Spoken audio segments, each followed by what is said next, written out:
Good morning. I'm Mike Doherty, and I'm the author of this book called "The Devil Inside the Beltway." And has anyone heard about any of the story at all? No, it, it, it's a true story. It's about the cybersecurity control that the government tries to impart on us because they're in a bit of a panic about what's going on and their lack of control. I got pulled into this. I'm just a normal guy who owned I have an economics degree. I'm from Michigan. I started a company on my own in the late 90s called LabMD, and that's a medical laboratory. And what LabMD does is we just diagnose tissue for cancer. And I wanted to be private. I didn't want to go public. We were just, urologists would send tissue in, and we just had physicians that just read prostate and bladder cancer only. So they had a lot of expertise just in that area. And so that would drive the doctors to choose us over these big gargantuan laboratories. So things are going well, minding my own business, and literally out of a movie, the phone rings one day in 2008, and it's a guy called Robert Ballback, and he's the president of a company called Tyversa. And he says that he has found a file of ours on a peer-to-peer network, and that he wanted to know if we wanted to get his assistance and are remediating this. Now, does anyone know what peer-to-peer network is? Good. Well, in 2008, we had firewalls and routers, but in 2008, we did not know what LimeWire was. I mean, it was not allowed to be on the workstation, but we had an employee who actually put LimeWire on her workstation. So this is a really creepy call, and we were in a big panic about it. And so we just asked him how he got it and what IP address he had found it at. And he proved that he had it because he emailed it to us, but he wouldn't tell us anything unless we paid him. And I didn't trust him right away. And one of the good hindsight 2020 things is that I wouldn't let any of my employees have a conversation with him. We had everything in email.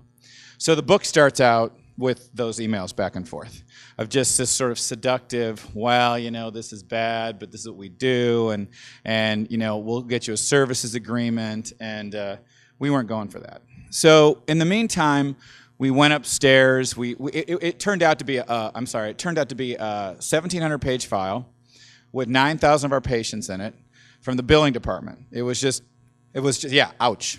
And we were in a panic.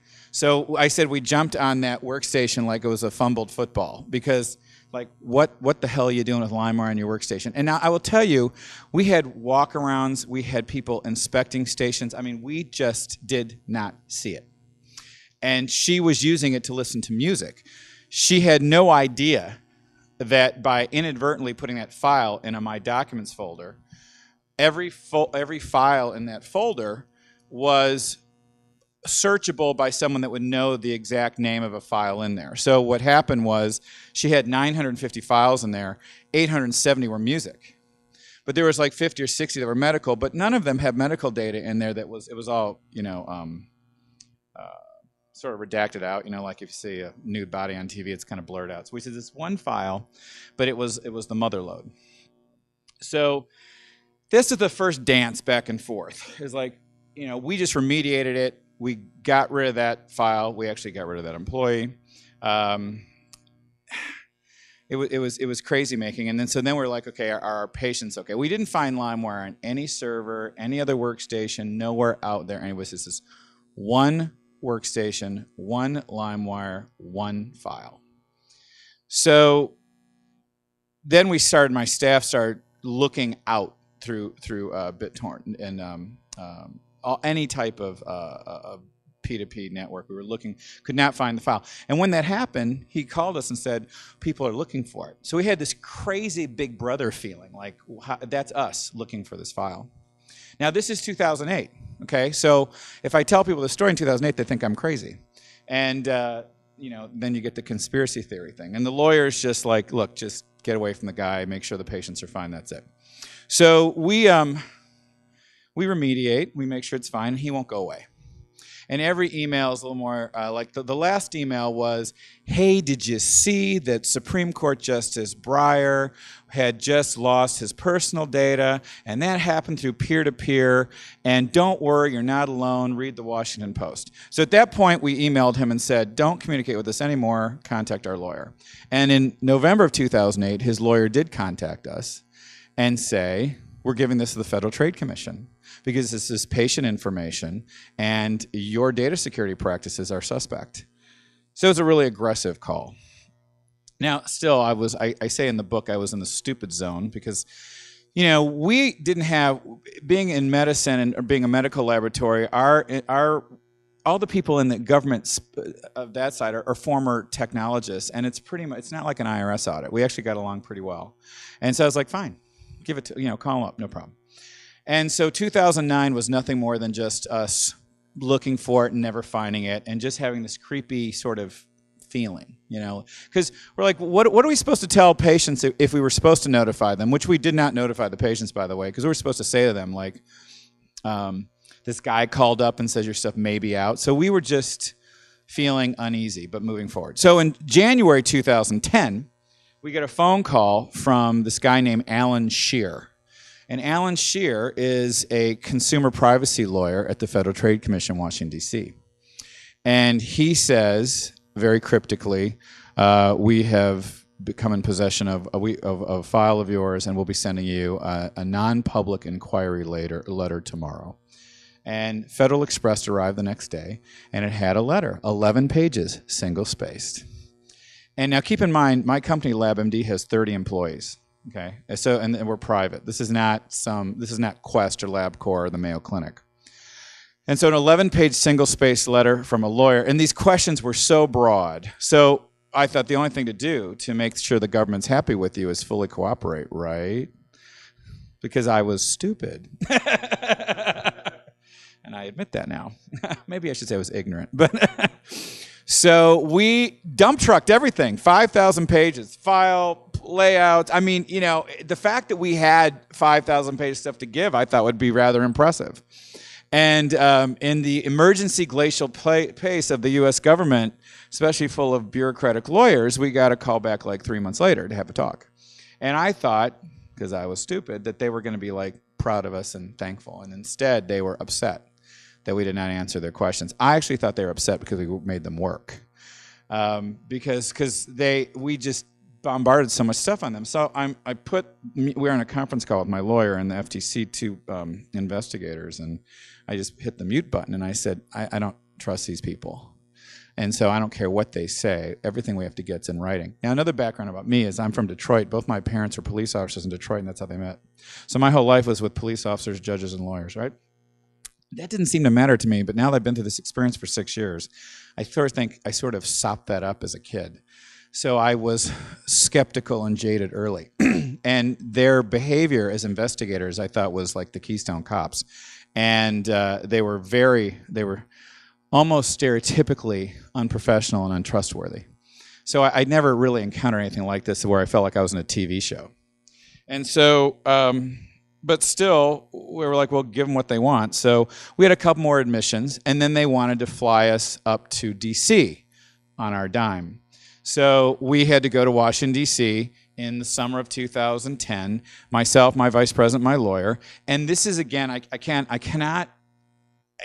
still kind of in shock about this. It was like we were on an episode of NSI. I mean, we have one employee inadvertently share a file that there's no proof it's out there. And these guys are acting, I mean, I thought they were just so serious, I thought we'd committed a felony, you know, or maybe even a murder. And like there would have been a glass mirror behind them. They were just humorless and not saying a word and wouldn't answer any questions. And all they would talk about when we said, what did we do wrong, was, well, look at these consent decrees. So what I learned consent decrees was the ways the government gets you to break before you can get to court to get a sort of a level playing field, where you just see this mountain of hassle, or you just sign off by saying, I agree to let you audit me for 2 decades at my expense, and if I screw up, I will be fined, or worse, and I'll admit no wrongdoing. and we'll just go away. And you'll just go to Congress and say, look, we saved another one. And I was becoming less stupid at that call, seeing them, because I cannot tell you how creepy it was. They were so serious. They thought they were just saving the world. It was utterly shocking. And so I knew, well, my lawyer's not going to save my ass, that's for sure. And these people are crazy. And so I went home and I started for the first time doing my own homework. You know, now this is 2 years into this, right? So I just want Tyversa to go away. I just want the government to go away. And I don't want to be left alone. And I just see that they weren't going away. So I started doing my own homework. And, you know, when you find something finally, you wonder why you didn't find it earlier, but actually just Googling and looking, finally I hit it. When I hit it, everything fell into place. So here's what I found out. I find out that Tyversa, the guy on the phone, we're like, I don't know if you saw that movie Amadeus, where the guy goes, that guy. We were all like, that guy on the phone? Like acting like a jerk and sending us those emails? He's sitting in front of Congress. He is testifying in front of Oversight in 07 and 09 and Commerce in 09. This guy, and he's saying about how his software and technology is proprietary, and he does 1.5 billion searches a day, monitoring, and he's found all this stuff all over the place. And who's sitting next to him? Why, it's a member of his advisory board, General Wesley Clark. And who else is there? The Federal Trade Commission. And who else is there? Dartmouth, because Homeland Security's given Dartmouth $24 million for a partial grant, and they're using Tyversa's of technology to go monitoring. Now, keep in mind, this is 2010, right? So I'm like, I broke the case, but this is before Snowden and WikiLeaks. So even my lawyers are like, you know, Mike, you're crazy. Just calm down. You know, no, this isn't this. They don't care about this. It got out. You're toast. So I'm really thinking, wait, it's right here. You can't tell me that at a hearing with all these people together before this happened, these guys are not somehow intertwined in this. But no one seemed to care, and that kept getting more shocking and shocking. So then I did more homework, and I find out that Dartmouth had done a study on data hemorrhages, and my file, the first page of our file was in the report, and the first page of our file was in the Congressional Record, and the first page of our file was in Wired magazine. And so this is, and I'm like, thank God this is all, I mean, if I didn't have the proof, people would again think I'm just a crazy conspiracy theorist. And I have to tell you, I think that if I would be telling this talk now in 2010, maybe people wouldn't be believing it so much as now. Now it's kind of an easy convince. So now that I have all this information, I want to know what we did wrong. And no one will tell me in the government. They just will investigate the hell out of you and drain you dry. The lawyers are only concerned about getting you out of the government's crosshair, so they're not going to do their homework. If they do, they'll do it poorly at $500 an hour. So I went and hired this guy from the SANS Institute, Ben Wright, who's a lawyer who went to Georgetown, built a whole career in technology. He's a legal consultant. Now, I don't know if you've ever heard of SANS, any IT guys, but SANS is a very well-respected, what do you call it, an IT think tank. They educate everybody. Yeah, they educate everyone. They're like the standard bearer of training. And so I spend, you know, $3,000 a day and bring him out. And he looks and he says, you know, this is crazy. I mean, you are above, if not the same as any other medical situation.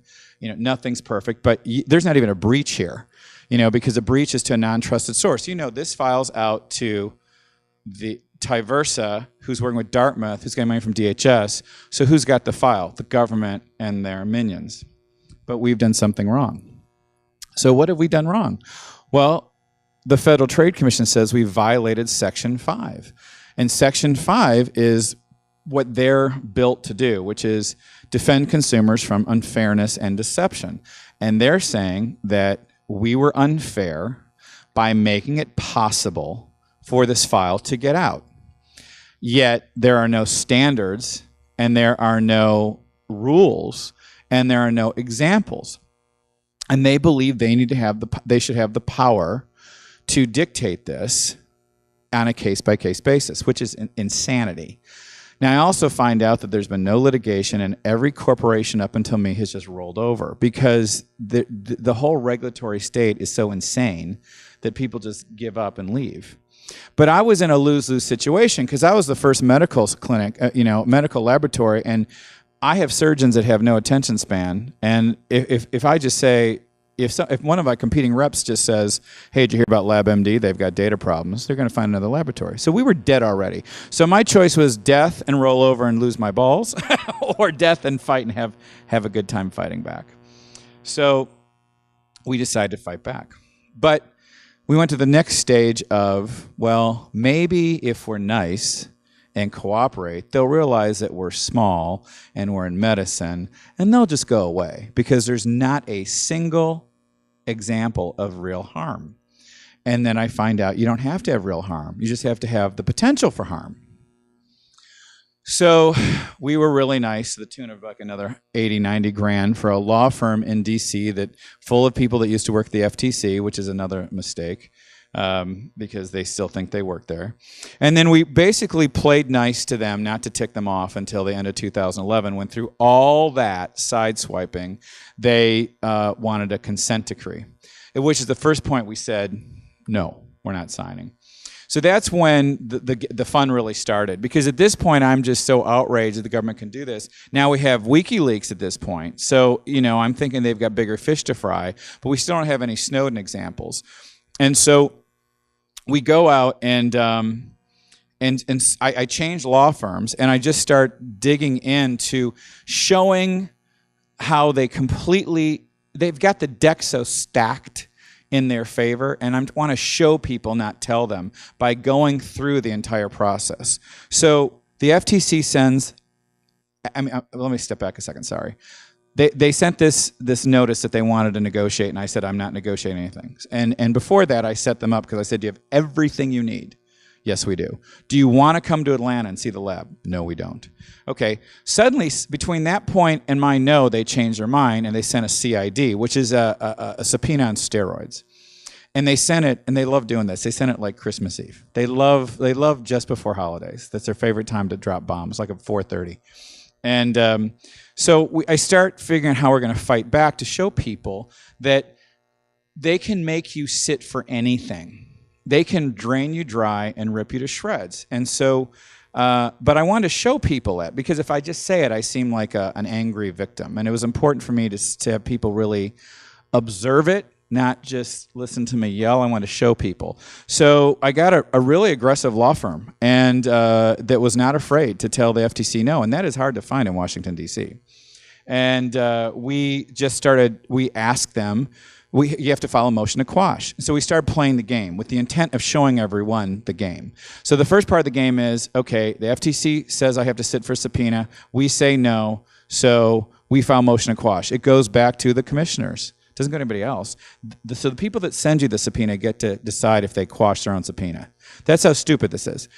And so, and of course, and I said, well, I want to go to my hearing when they have this discussion. And the lawyer said, well, you can't, my lawyers, right? You can't go to your own hearing. What do you mean I can't go to my hearing? No, they probably won't let you at your own hearing. Okay, so now you understand how the lawyers are used to this? It's like you've got a terminal disease and they just are trying to break it to you. And so they have this pity on your face because you're so screwed and you're just kind of coming in terms of this. But I'm like, no. Okay, so ask for the hearing because I want it in writing that I can't go to my own hearing. I have to have it in writing because no one's going to believe me. It's so outrageous. So sure enough, we got the motion to attend hearing denied. Boom. And probably about that many words. And so then we go to the next round of stupidity, which is we go to, okay, now we have to go to the full commission to ask them. And we got a lucky break. We had an outgoing commissioner who was appointed by Bush who said, this stinks. Don't rely on Tyversa. While it's not illegal per se, it doesn't look good, basically. I paraphrase. So the fact that you get one commissioner to go against everyone else was evidently news. And so we still had to move forward. And so this was, but I knew this was happening. I wasn't out to actually think I was going to win this. I was trying to show what you have to go through to even get a scintilla of fairness out of these people. And so this is now burned through, I don't know, we're in 2012, and end of 2012, we get to federal court finally, because they say, okay, we've won the 2 rounds. Our commissioner said you have to sit. Are you going to do it? We're like, no, we're not going to do that. We don't believe you have jurisdiction. That kicks them to have to go to the Department of Justice. So I'm trying to give them as much hassle as possible, and these people are not used to this. This is new. This has them crazy. I mean, and it was so much fun because the big companies go, okay, whatever. And so I went over and we got assigned a judge in the Georgia district who's a pretty aggressive guy. So we go to the hearing in September 2011, and he basically kicked their ass all around the room. I mean, he was just, it was very entertaining and very, very satisfying to see them actually held accountable. But he's not an sort of, what's the word, advocate judge or activist judge. And through all that smacking around, his ruling was, well, according to the law of the Supreme Court, the government can pull you in for questioning for anything. And this is not a ruling on the case. This is a ruling on, can the government bring you in for anything? And the answer is, yes, they can, so you have to go. I knew that was coming. I just want to show the 1 year of craziness. And I knocked them around for 14 months. So it wasn't until February of 2013 that we actually sat for this interview, which they took my vice president and they pounded him in the ground from 9 in the morning till 8:30 at night. And then me, for some reason, they just are afraid of me. So I only had an hour and a half, 2 hour deposition the next day. But so now I am so outraged by this, and it is... again, I understand why people settle, because you have to turn the other cheek if you want to survive. But in our situation, I thought, dying. I mean, I thought they were going to kill us either way with our reputation. Because you got to read these press releases that the FTC puts out when they get someone. I called a company in Arizona that was announced they had a settlement, and I felt bad for them because they were so naive. They really had their patriotism exploited and taken advantage of, because they actually believed that they were like, the lawyer said to me, we couldn't believe, we were so disappointed, we all got along so well, and then we had this press release that came out that just made us look terrible.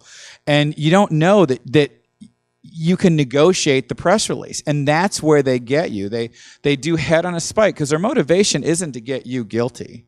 Their motivation is to use you as an example to scare everyone into submission, because they don't have the resources to get to everybody. So I called this like the medieval torture game with a 21st century twist. And so knowing this, I start writing the book. And I take a semi-sabbatical, because it's important to me to not sound like a screaming, yelling, crazy person, right? So I start learning about story and how if we have stories from a libertarian or a conservatarian or conservative view, anything that's not emotion-based, it's more fact-based, you have to tell story, because the other people, the reader has to empathize. So I decided to tell to write the book like a novel, not like a screaming temper tantrum. And so that took about a year and a half. In the middle of that, we had a miracle called Snowden. And suddenly everyone's like, oh my God, people are going to believe this now, and this is going to be, incredible. And they found out about the book. I built a website.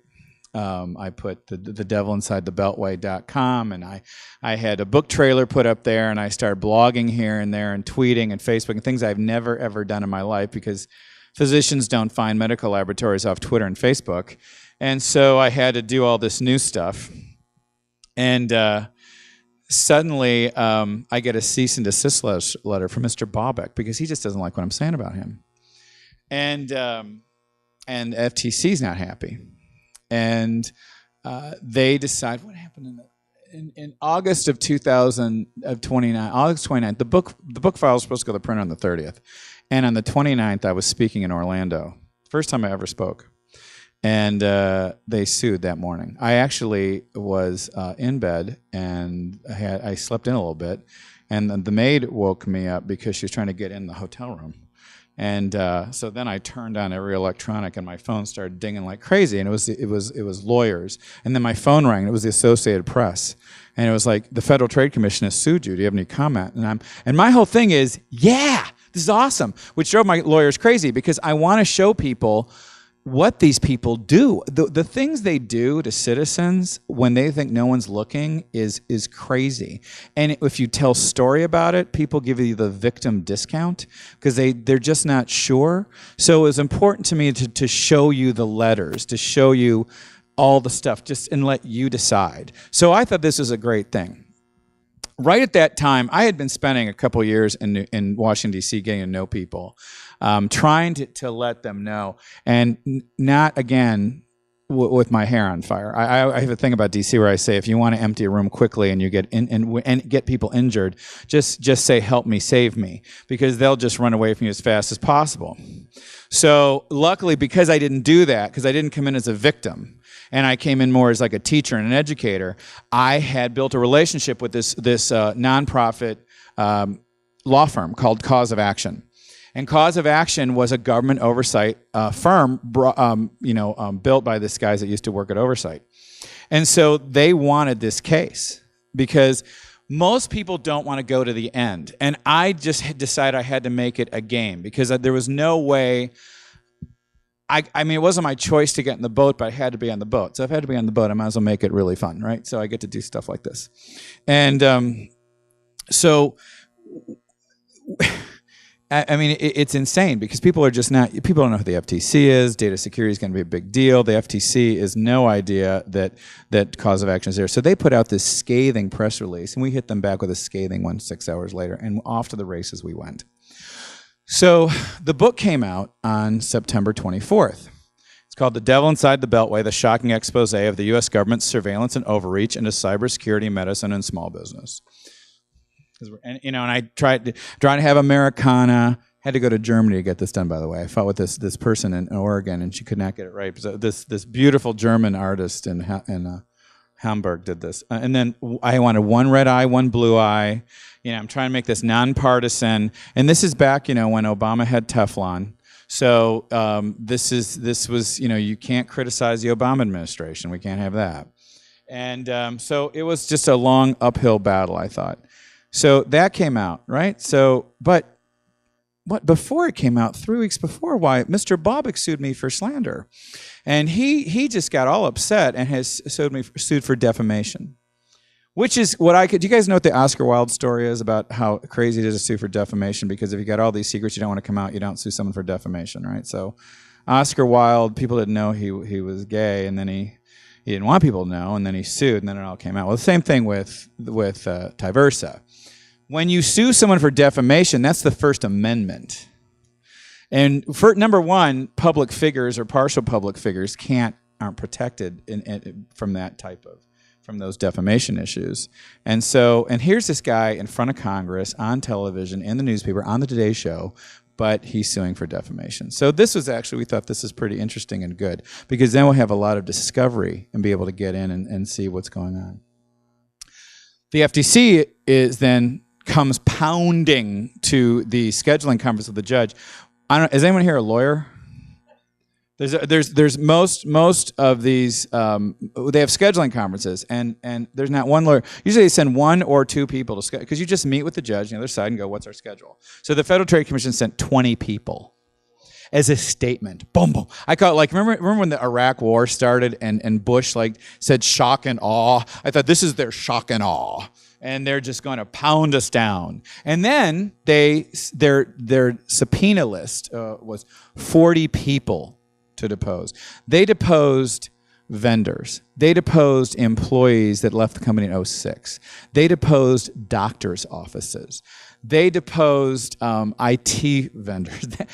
We had to fly to Idaho, California, Texas. I mean, we went everywhere. These people they're just on this mission. And guess why? Because God forbid a government agency has pushback. If you push back, baby, now other people are watching. And so really the Federal Trade Commission and LabMD, meaning me, are in a battle of attention. I want attention, hoping people are going to see this and be outraged. They want attention because they want people to see this, so everyone sees what they do to people, because most people won't fight.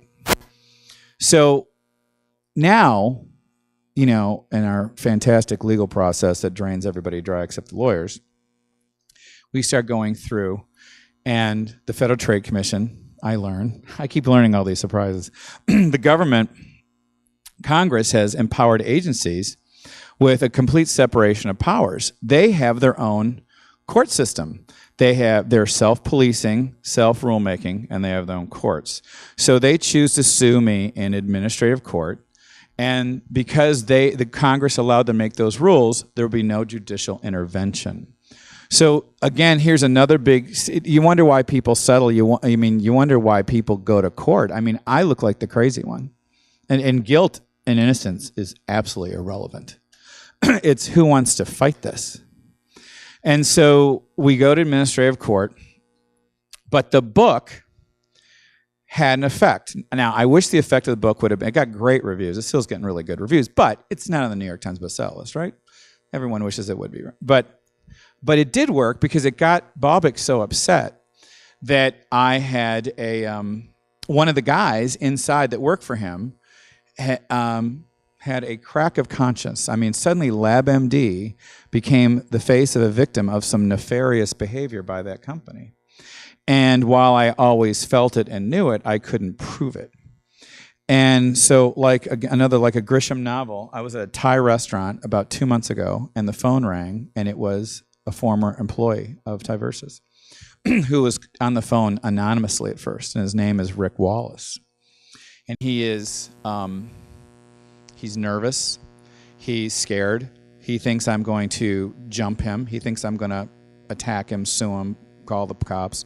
And it was like being on the phone with someone that was suicidal, and he was purging his soul to me. Because the other thing that happened to my company is that we closed, and I had to let everybody go in January of this year. So that got press. Forbes magazine wrote about when the government closes your business. The FTC, of course, is upset because they don't want to look like an anti-business good guy. Now the healthcare world's getting involved in this because we're a medical facility, and people are wondering, what's the FTC doing involved in health and human services stuff? Health and Human Services puts out a statement that we've done nothing wrong and they're not investigating and there's nothing there, and yet the FTC keeps doubling down. And this guy sees that I've been sued for slander, written a book, and now we're closed. So I start just listening and not even pushing him much because it's like a therapy session. And eventually I have to go to Congress and to oversight. And we go to oversight to Darrell Issa, and luckily one of his chiefs that I had been getting to know for a year and a half, so that when I could call him up, I could say, this is just huge. And it's bigger than me, and it's bigger than LabMD, and it's bigger than the FTC.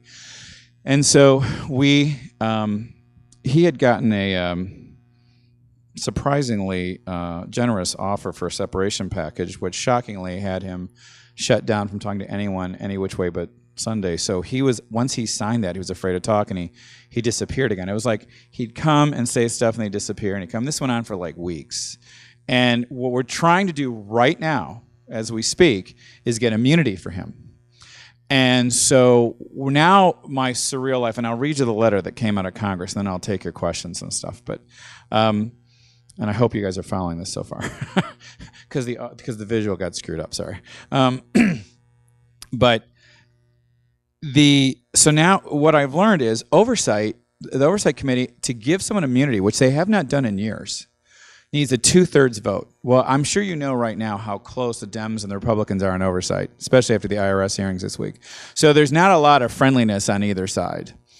And so I've spent my time in Congress talking to minority representatives and Cummings staff and trying to educate them on how this is a politically transcendent topic and work on why we need to give immunity to this guy, because he really is he has so much knowledge of so much corruption that's so broad that he's really an actor we have to have taken care of so we can get to it faster. And so we're trying to. I actually think it's going pretty well, believe it or not. I actually otherwise probably would have been a little cynical, but so Darrell Issa. I mean, so here from this phone call in 2008, I have to tell you, it's surreal. So here I stand in New Hampshire, and I was in D.C. yesterday, and Darrell Issa and I have the same birthday, and we talk. This is how weird my life is now. But it says, so this is from June 17th. The Committee on Oversight and Government Reform is investigating the activities of Tyversa, a company that provided information to the Federal Trade Commission in an enforcement action against LabMD. In 2008, Tyversa allegedly discovered a document containing the personal information of thousands of patients on a peer-to-peer network. Tyversa contacted LabMD in May 2008, explaining that it believed it had identified a data breach at the company and offering remediation services through a professional services agreement. LabMD did not accept Tyversa's offer because LabMD believed it had contained and resolved the data breach. Tyversa, through an entity known as the Privacy Institute, and I'll talk about this in a second, later provided the FTC with a document it created that included information about LabMD, among other companies. Apparently, Tyversa provided information to the FTC about companies that refused to buy its services. What a shock. But it's a great thing to see a congressional committee write this to an agency. That's like, bam. In the case of LabMD, after Tyversa provided questionable information to the Federal Trade Commission, the Federal Trade Commission sought an enforcement action against the company under its Section 5 authority related to deceptive and unfair trade practices. In addition to concerns about the merits of the enforcement action with respect to the FTC's jurisdiction, the committee has substantial concerns about the reliability of the information Tyversa provided, the manner in which Tyversa provided the information, and the relationship between the FTC and Tyversa. Why? Because here's what happened to the Privacy Institute. So the FTC goes to Tyversa and says, we want to give you a CID, and that means we want to subpoena all these files you have that you found that are leaky, that you found monitoring with your 1.5 million searches per day proprietary software. That, you know, does it ever occur to any of these people, anyone through all these years, that they're like looking at our property and taking our stuff? It's amazing. Like, your data is your property. Your medical record's your property. Just because you lose it someplace doesn't mean some company gets to take it. And these people have financial data. They have national security information. They're a private company. What if Russia bought them? I mean, it's insane. But so the company's like, well, we don't want to do that. We don't want to give you that. Our customers will be upset. So I go, oh, okay. Well, we'll just start this third company called the Privacy Institute. And the Privacy Institute, we'll just, you send it there and we'll pick it up. No problem. No one will ever know. So this is this is incredible. So who's the address for the Privacy Institute? Oh, it's Bobbick's uncle. Oh, who's the officer of the Privacy Institute? It's his friend that he works that's worked with him for years and years at this very well-known bank, does financial planning. I think it's UBS.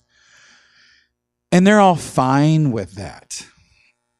That's okay, no problem. Yeah, we got it from the Privacy Institute. I mean, so it's all guilty till proven innocent with these people, I have to tell you. So let's see. For instance, according to testimony by Tyversa, the committee has learned of allegations that Tyversa created the Privacy Institute in conjunction with the FTC, specifically so that Tyversa could provide information regarding data breaches to the FTC in response to CID.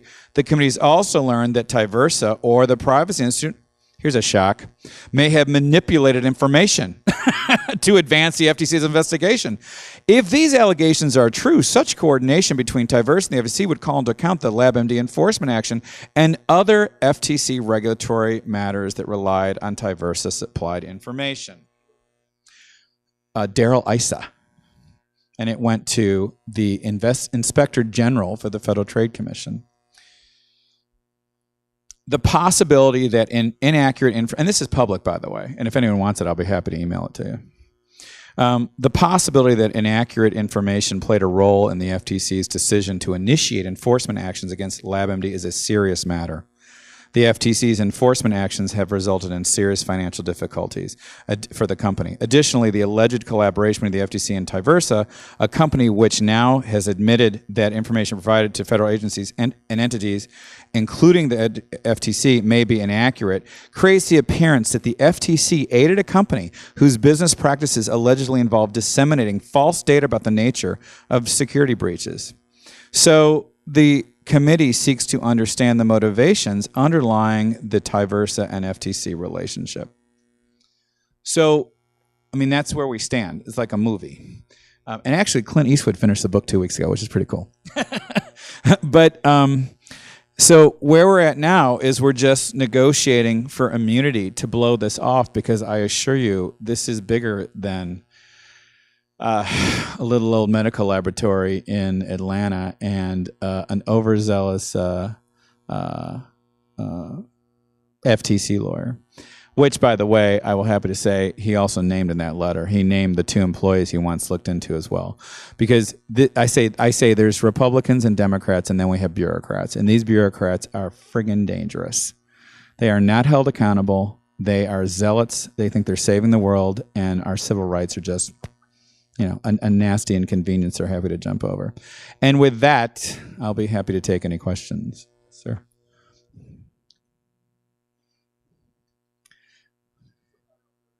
Oh, no. Oh, sure. And you may not want to answer this, or you may have a way of answering it that doesn't reveal too much, but clearly this can be an emotionally devastating event that can happen, these sort of circumstances where they just drain you emotionally. What were your tools? What did you do to stay sane? Because they can certainly drive you, to insanity, if not, depression, despair, something that's not even, the legal aspect, the legal fight. It's the emotional one. How did you maintain that? A couple things. First of all, the book was therapy. It was like screaming out to the world and trying to get people to listen. So I had a lot of really good editors. One of the unfortunate or good things about the publishing world right now is it's imploding because the monopoly is being shattered. There's a lot of very talented people that want to work on the side. So I had a really good people that smack me in the face if I sounded too angry or crazy or repetitive. So the book was one. The other thing is, I have had time. I put 20 pounds on the past 2 years. That's the bad part because all the time. So I think that sleep's okay. Friends, this is such an unreal thing that even friends of mine, even lawyers of mine, told me like 2 months ago they didn't really believe me, and I hate when they tell me that because that's just pisses you off. So I go, thanks a lot. There are things like, wow, your book is completely right. But the other thing, though, is, I worked in surgery. I worked in surgery for 15 years, and you have to have intelligent detachment when you're in surgery. And I think one of the lucky breaks about that is I learned to detach. So it hasn't been as bad, and I'm also very competitive. I'm also, I think because of my parents, outraged at that level of immorality and sociopathic behavior. I also feel like it's important to do it, that I think I would have felt worse about myself if I know that maybe do this is I thought, how am I going to feel like the rest of my life driving down the road knowing what no one else knows and that I did nothing about it. So, the only time it gets really tough is when you think no one's going to give a damn. So it's been a pretty good ride the past 6 weeks, but the FTC is doubling down. It is amazing. They are amazing. They're just like, nope. Because you have a cornered animal that's wounded, and that's when they're dangerous. And they have a lot of power. So while I'm sitting here calling on Congress, don't think they're not. Their legislative affairs person is up there blowing more smoke up Staffer's ass on the Hill than you'd ever want to hail. And so is Bobbitt. Oh, Wallace is crazy. Oh, Wallace is this. Oh, Wallace is that. Oh, disgruntled employee. Oh, LabMD. And then, and the FTC side is. So Bobbitt goes and attacks Wallace, and the FTC goes and attacks me. Oh, my God. Did you know they didn't change their passwords in 2009? Just they say things. Possibly. They're big on these words. Possibly, maybe, should be, partially, potentially. And because people aren't invested that are listening, so people take the words partially, maybe, and potentially, and they don't hear them. So it works. They're masters of manipulation. They're incredible. So, but the stakes keep going higher and higher and higher. And so we're at this bubble. Like if we're so stretched, we break through this thing, it's going to be amazing. But that's sort of how I'm doing. It's up and down. But a lot of good days lately. It's not good to lose your company. The worst part is firing everybody. Those people lost their jobs. They ruined lives. I want people to understand this. It's like people had to move. They're still. I have the worst story is Karen. There's this woman, Karen, who's deaf. She worked at Walmart stocking shelves from midnight to 8 a.m. at 8 in the morning for like 6 years. She applied for 500 jobs. She didn't get a job anywhere. We hired her in the billing department like a year and a half ago. Now, one of the things about being deaf is that no one can interrupt you. So you are very concentrated. She pissed off the rest of those girls in that department so bad because she was a machine. She loved not being at Walmart at midnight. She sent me love notes. She just worked her tail off. She was so happy. She was productive. She really, I'm telling you, I know 2 of those girls quit because they couldn't take it. Because, what are you going to complain about if this girl's kicking your butt? And she doesn't have a job still.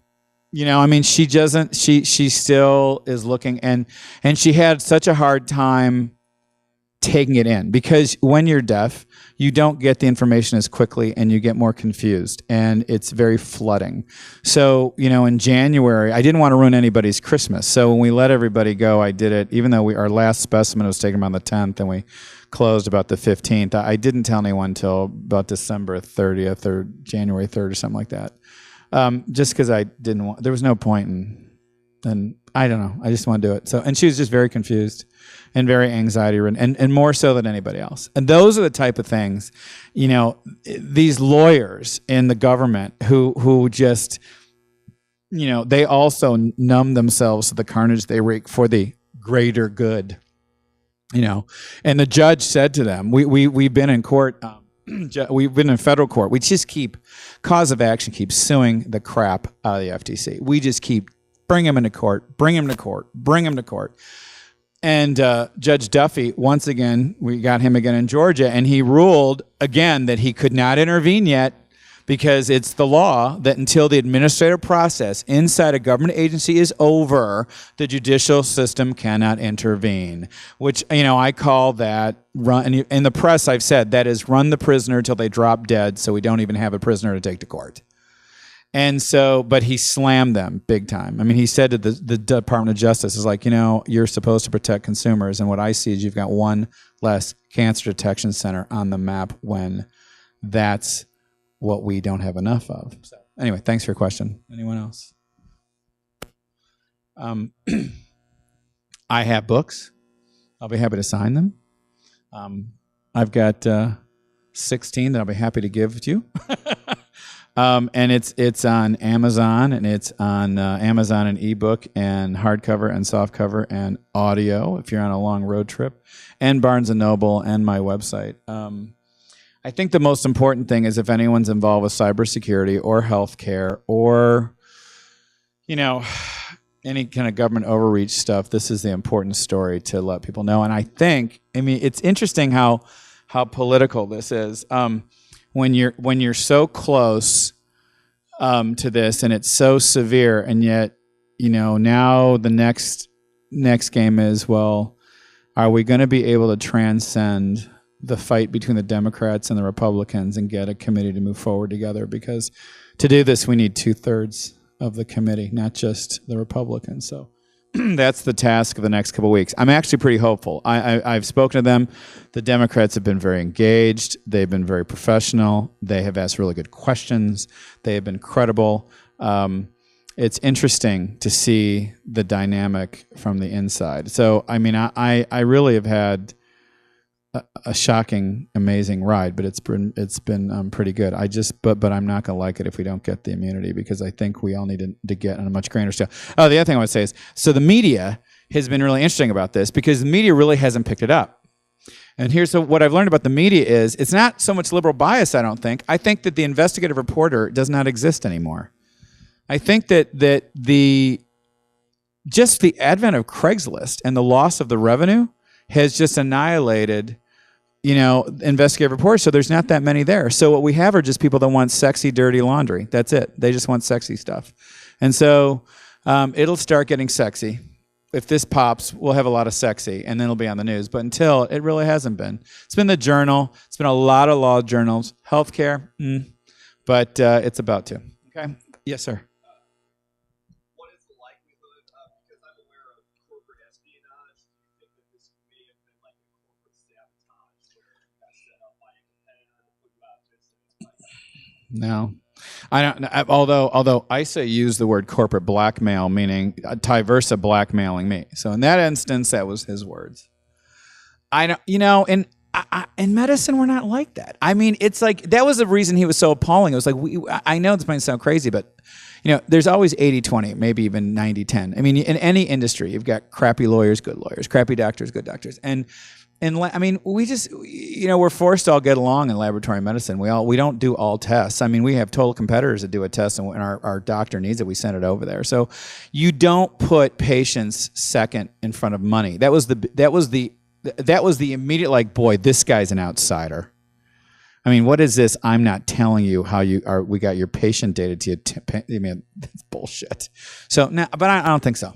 No, I don't think so. They don't have enough power. Plus, people in the industry know me. They know I'm a fighter. I'd be the wrong one to pick. Yeah, as an IT manager, you're going to give me some sleepless nights because, I catch it a lot from everybody. Oh, you won't let me load what I want on my computer. I'm smart enough that I can take care of myself.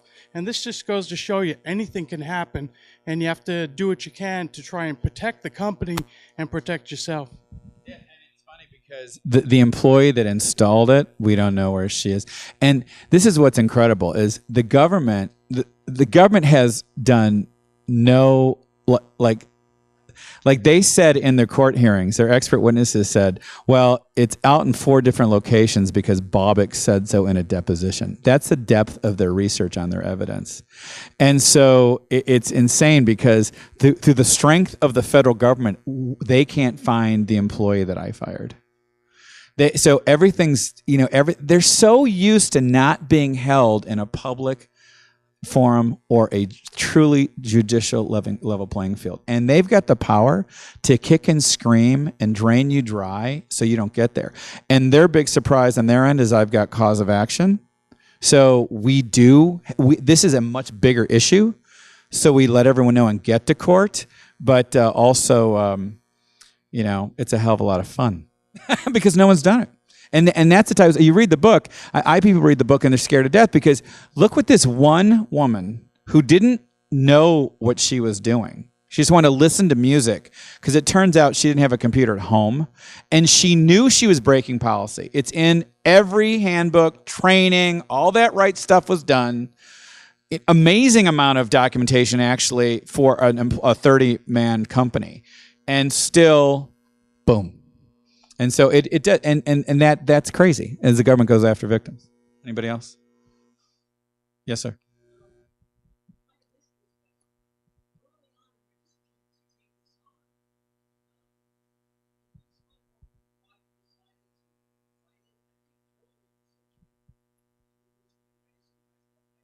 Right. Well, the only thing now that I know, because of this whistleblower, I actually know facts, which is such a relief. Because what I've also learned, I'm writing another book on this, and I have a chapter about the things I've learned that I wish I didn't know. And the one thing things I've learned that I wish I didn't know is that really, when I say it, it's totally doubtful. If I'm a victim being attacked by the government, being sued, okay, come on. I mean, really, you must have done something. So that's hard. And so this is what's good because that's starting to fade. But at the time, the only thing now is if I would have paid Tyversa, none of this would have happened. So, but, that's crazy. I mean, that's just crazy. I mean, I still have my company. Yeah. But I mean, it was insane. It was like, I'm supposed to pay this guy. I mean, here's how that could have backfired. Okay. Do you understand how much patient privacy is drilled in our brain? I mean, as a medical provider, we are threatened. Yet come to this conference so you don't go to jail. I mean, you get so much stuff. And so really, hindsight's 20/20, but back then I was like, I don't know who this guy is. This guy could be a crook. And I'm paying him money to tell me more as and I did ask for the contract, which is in the book. All the stuff's in the book, but and the contract's just written so, no responsibility, no accountability, no blah, blah, blah, blah. So, that's the only place. But I didn't do it because it just wasn't right, which I know might sound corny. And then after, it was just really like, we're dead. I mean, because I know you cannot run around to physicians, and that's, I mean, you know, it's all fair. It's a very, I mean, surgical sales, medical sales, very, very, very competitive. It's high pressure. It's big money. It's high stakes. It's important stuff. And so, you know, it's kind of like, you know, war. And I mean, if I was a competitor and I had a weakness of my competitor, I'd say it. It's not a lie. It's like, hey, did you see this press release in the Federal Trade Commission? You decide. That's why. Because I mean, surgeons have no attention span whatsoever. So it's like they're not gonna. So that was it. I thought I wouldn't have my company today. I mean, and you know what else? I mean, it ripped the heart out of the employees. I had really top-notch staff because I liked working in our environment. Because I tell people, I said, my company is an asshole-free zone. So we didn't have lawyers, we didn't have doctors running. We had medical directors, but it was like, you know, it's like if you're a jerk, you get to leave. We're all very so, and so, you know, they stayed a long time. And they paid a price. You know, my VP had to move to Denver. His wife had basically finally just had it and went with another company, and it tore things apart. But they really, it taught them. I mean, I had a couple totally patriotic Americana people that were just bewildered by this, because it's like, how can we be in so much trouble when it could have, but it didn't. And don't think the Federal Trade Commission doesn't have tons of money.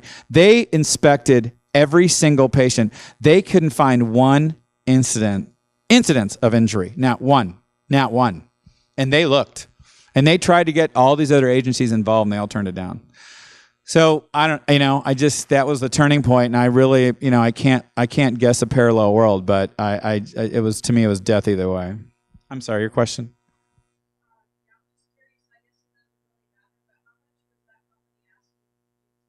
Oh, $475 an hour, an estimated 4 weeks worth of work, so 160 hours to start, but, you know, no guarantees and no promises. So right off the bat, you're at 40 grand.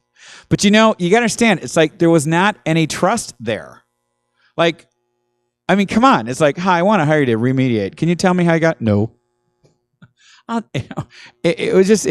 got to read. All the emails are in the book. All his emails, that's how the book starts out. Because I really want you guys to decide. I want the reader to decide. I don't know because they're private, but I know they got a chunk of change.